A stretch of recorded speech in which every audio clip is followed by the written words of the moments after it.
अर्जुन जो है नीलगिरी पर्वत पर तप करने के लिए चले गए, तो द्रौपदी ना तो सोकर के चिंता करने लगी कि अर्जुन ने बड़े कठिन कर्म का प्रारंभ किया है, किंतु विघ्न डालने वाले अनेक प्रकार के शत्रु है। इस प्रकार से समस्त विघ्नों का नाश का उपाय पूछने लगा।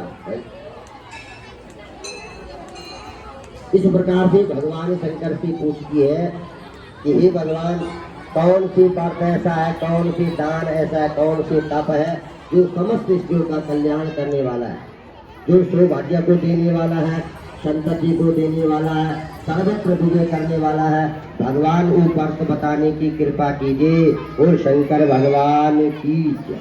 भगवान श्री कृष्ण कहते हैं कि हे द्रौपदी, यही प्रसन्न भगवान शंकर से माँ भगवती पार्वती ने भी पूछा था कि हे भगवान, कौन सी व्रत है, कौन से ऐसा दान है जो स्त्रियों को करना चाहिए और जिससे कि उनका कल्याण हो जाए, इसलिए ऐसा व्रत बताने की कृपा कीजिए। भगवान शंकर कहते हैं कि हे पार्वती, यही व्रत जो तो स्वर्ग लोक में एक परम रमणीक स्थान था, उस रमणीक स्थान पर जो है तो एक ब्राह्मण देवता रहा करते थे।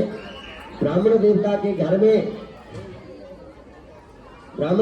घर में 7 बेटे और एक बेटी हुई, जिससे कि उन्होंने ऐसा व्रत किया जिससे कि करवा चौथ का नाम का व्रत रखा था। वह व्रत अनेक प्रकार से पुण्य देने वाला था। वो करवा चौथ का व्रत था। उन्होंने जो है तो 7 भाभीियों समेत जो है तो उन्होंने भगवान का व्रत रखा था, और वो व्रत करते करते शाम के समय हो गया। 7 भाभी ने भी उस नंद के साथ में वह व्रत रखा था। वह करवा चौथ का व्रत पहले से ही चलता आया है, इसलिए उस करवा नामक चौथ व्रत को विधि पूर्वक जो है तो इस प्रकार से वहाँ करवा चौथ नामक व्रत समस्त पुण्यों को देने वाला था। इसलिए वो कहते कि महाराज, उस स्थान पर जब उन्होंने करवा चौथ का व्रत किया तो 10 पकवानों से भगवान का अलग अलग पूजन किया। गणेश जी का, सदानंद भगवान का, गणेश जी का, ऐसा 16 से भगवान का पूजन किया। जिस प्रकार से भगवान की कृपा से उनको जो है तो शाम के समय मूर्छा आ गई, वो जमीन पर गिर पड़ी, और इस प्रकार से उसके 7 भाई भाभियां जो है तो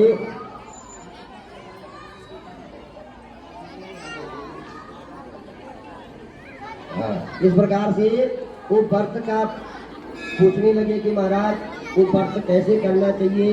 जब व्रत रखा था तो 7 भाइयां जो है तो कैसे लगने लगे हमारी बहन को कुछ हो ना जाए, इसलिए उन्होंने उसके ऊपर जल का छींचे किया, हवा लगाई और कहा, बहन तुम जाकर के ये करवा चौथ नामक व्रत जो रखा था, तुम चंद्रमा को अर्घ दे दो। जबकि अभी चंद्रमा उदय नहीं हुआ था, उसने पहले ही अर्घ दे डाला था, और अर्घ जा करके दे दिया तो उसका व्रत खंडित हो गया, जिससे उसकी पति की मृत्यु हो गई। बोल शंकर भगवान की जय।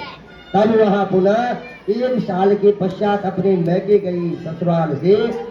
जब ससुराल गई तो उसने पूछा कि भाइयों, क्या मेरे भाग्य में क्या ऐसा दुख लिखा था। वो बोले, महाराज तुमने जो है तो अपने मैके में जो करवा चौथ का व्रत किया था, वो व्रत तुम्हारा खंडित हो गया था, क्योंकि तुमने बिना चंद्रमा को अर्घ दिए ही भोजन कर दिया था, इसलिए तुम्हारा व्रत खंडित हो गया। तुम जाके पुनः 1 साल तक निराहार करवा चौथ का व्रत रखना, जिस व्रत के करने से तुम्हारे पति पुनः जीवित हो जाएंगे। बोल शंकर भगवान की।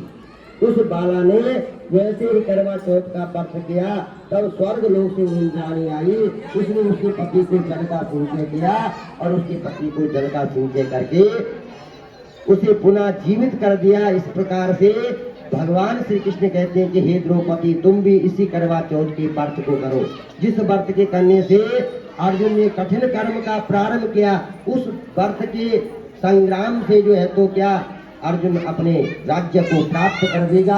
तुम्हें सौभाग्य की प्राप्ति हो जाएगी, तुम्हें संतति की प्राप्ति हो जाएगी, सर्वत्र तुम्हारा विजय फल प्राप्त हो जाएगा। इसलिए समस्त स्त्रियों का कल्याण करने वाला, सौभाग्य को देने वाला यह करवा चौथ का व्रत है। बोल शंकर भगवान की।